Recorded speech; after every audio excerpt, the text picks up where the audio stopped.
Hi, everyone.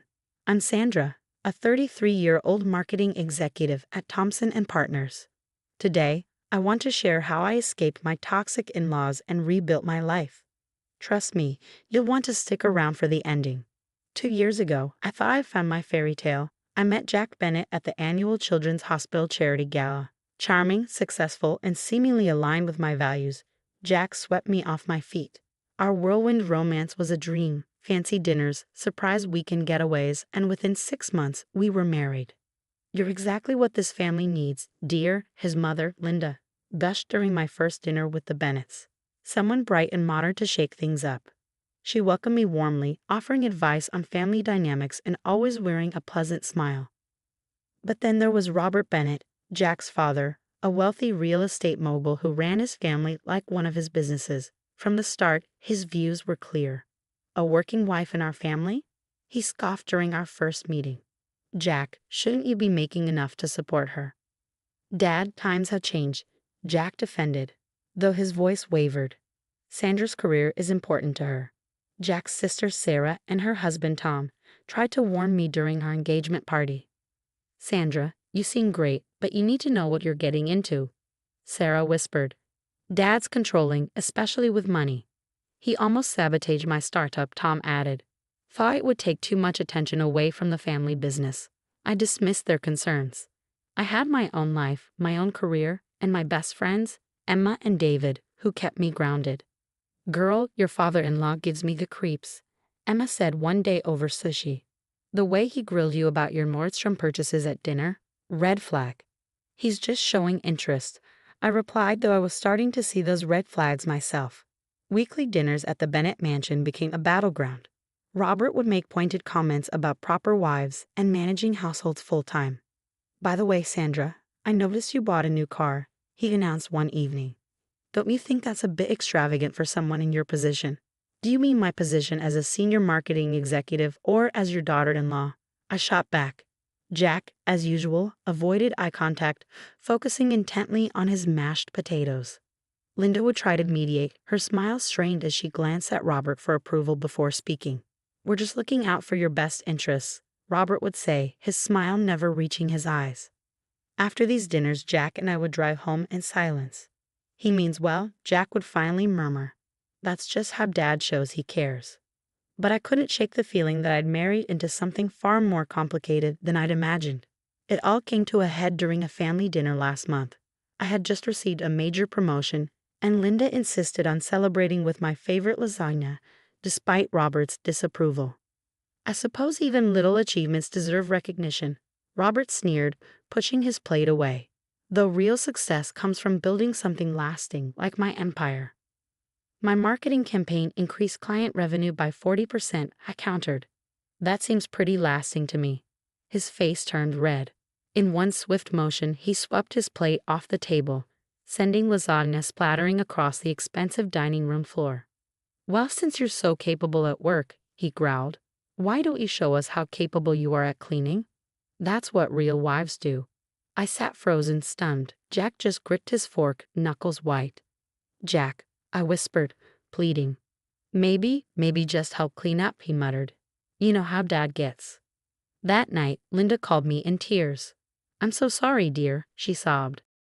He's not usually like this." "Actually, he is," Sarah interrupted during our emergency coffee meetup the next morning. Her voice was sharp, her expression grim. "Remember my first husband? Dad basically orchestrated our divorce because he didn't fit the Bennett image. And that's not even the worst part." She pulled out her phone, scrolling quickly. "Tom found something in the company records," she said, pushing the screen toward me. "Dad's been moving money around, including from your joint accounts with Jack." My hands shook as I opened my banking app. Sure enough, large sums had been withdrawn and invested in Robert's projects, all authorized by Jack. "Why did you tell me?" I confronted Jack that evening, holding out the evidence.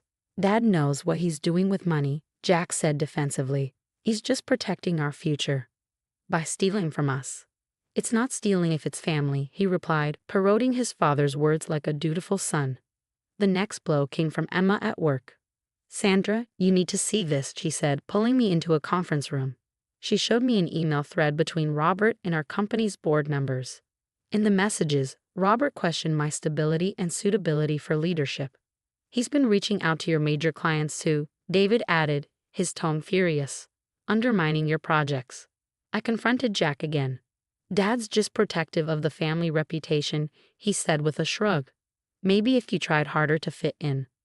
Fit in? Like your mother, afraid to breathe without his permission. Don't talk about my family like that, Jack snapped. Our family, Jack. I'm your wife. Then act like it. The chasm between us widened. Jack spent more time at his parents' house while I threw myself into work. But Robert's influence reached everywhere. Clients began pulling out, citing vague leadership concerns. My hands are tied, my boss said in a closed-door meeting. Your father-in-law's been busy.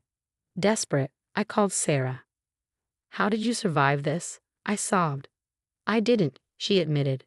Not until I stopped trying to please him. But Sandra, this goes beyond family drama.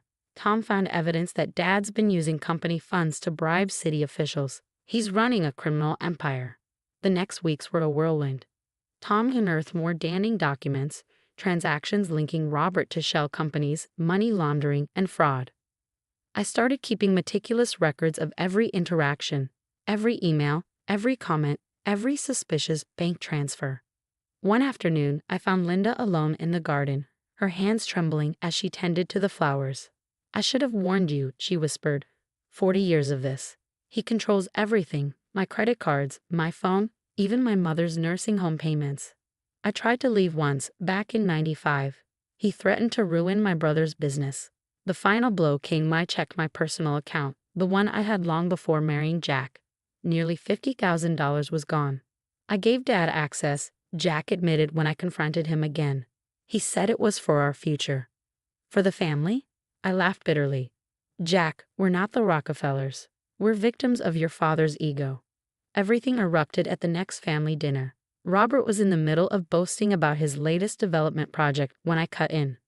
Like how you sacrificed my savings, I said, or Linda's inheritance, or the city contracts you bribed officials for. The room went silent. Robert's face darkened. You ungrateful little. I have proof, I interrupted, meeting his glare. Every transaction, every bribe, every threat. Jack, Robert barked. Control your wife. I turned to Jack, my heart pounding. Please, Jack, look at what he's doing to us. Jack stood slowly. My heart sank. Dad's right, he said. You've changed, Sandra. You're not the woman I married. No, I replied, rising to my feet. I'm stronger than the woman you married, and I'm done.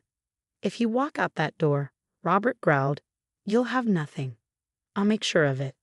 Actually, Tom said, stepping forward, she has everything. Copies of all the documents, bank records, witness statements. You betray family, Robert sputtered. No, Sarah said coldly. We're protecting family from you. I walked out of the Bennett mansion that night for the last time. Emma and David were waiting outside, my belongings already packed in their car. I filed for divorce this morning, I told them as we drove away. What about all the evidence? Emma asked. I smiled for the first time in weeks. Oh, I have plans for that. Robert wants to play games. Let's play. 6 months later, I sat in my new corner office, sipping coffee as I watched Robert's empire crumble in real time on CNBC. Breaking news. Bennett Real Estate under federal investigation.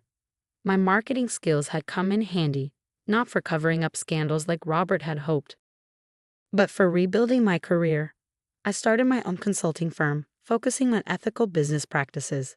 The irony wasn't lost on me, turning a lessons learned from Robert's corrupt empire into a foundation for integrity. Did you see the news? Sarah called, her voice electric with excitement. Mom finally did it. She filed for divorce. Linda had called me just last week, her voice stronger than I'd ever heard it. You showed me it was possible to start over, she'd said. I hired a lawyer. I'm taking half of everything. My phone buzzed with another text, this time from Jack. Baby, please, Dad's company is falling apart.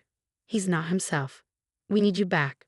I deleted it without responding. Last I heard, Jack had been fired from 3 jobs after word got out about his role in Daddy's schemes.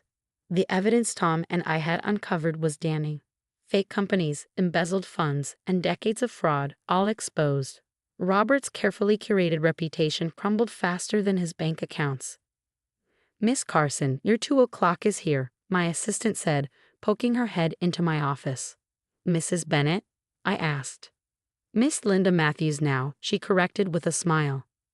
Linda looked years younger as she stepped into my office. She sat across from me, her posture poised and her eyes bright. "I never thought I'd be starting over at 60, she said. "But here I am. Will you help me sort out my finances?" "Of course," I replied warmly. "That's what family does, real family." Later that evening, I joined my family for our weekly dinner. It was nothing like those tense nights at the Bennett mansion. Around the table, Sarah, Tom, Emma, and David raised their glasses. "To karma," Emma toasted, grinning. "To freedom," Linda added, her smile radiant.